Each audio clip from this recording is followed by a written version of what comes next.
फारूक सत्तार ने MKM की रुकनियत ख़त्म करने के खिलाफ सिंध हाई कोर्ट से रुजू कर लिया। साबिक रहनुमा MKM फारूक सत्तार ने पार्टी रुकनियत ख़त्म करने के खिलाफ सिंध हाई कोर्ट में दरख्वास्त दायर कर दी है, जिसमें मौक़िफ़ अपनाया गया है कि रुकनियत के इखराज के लिए राब्ता कमेटी के 2/3 अरकान की मंजूरी ज़रूरी है। फारूक सत्तार का कहना था कि मेरी रुकनियत खारिज करने के फैसले पर सिर्फ कंवर नवीद के दस्तखत हैं और किसी भी कारकुन की रुकनियत खारिज करने के ज़ाब्तों को पूरा नहीं किया गया।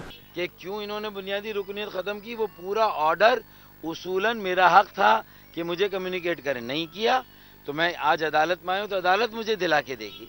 इलेक्शन कमीशन ऑफ पाकिस्तान जाऊँगा, मैं ये नहीं कहूँगा, मुझे क्या पता इन्होंने ड्रामा किया है, प्रेस रिलीज दे दी और नहीं निकाला या फारिग नहीं किया या नहीं हटाया या रुकनियत ख़त्म नहीं की, ये तो इनका काम था। अगर इन्होंने किया है तो मुझे दें।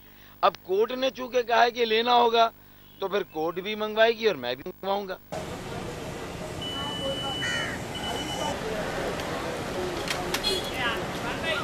पाकिस्तान में पहली मर्तबा हालात हाजरा के मुख्तसर मगर जामे प्रोग्राम्स, खबरों, तबसरों के अलावा दीगर समाजी, तिजारती, सकाफती, तफरीही, मालूमाती, मजहबी, तालीमी, सेहत और बच्चों के प्रोग्राम्स सिर्फ TNN TV पर।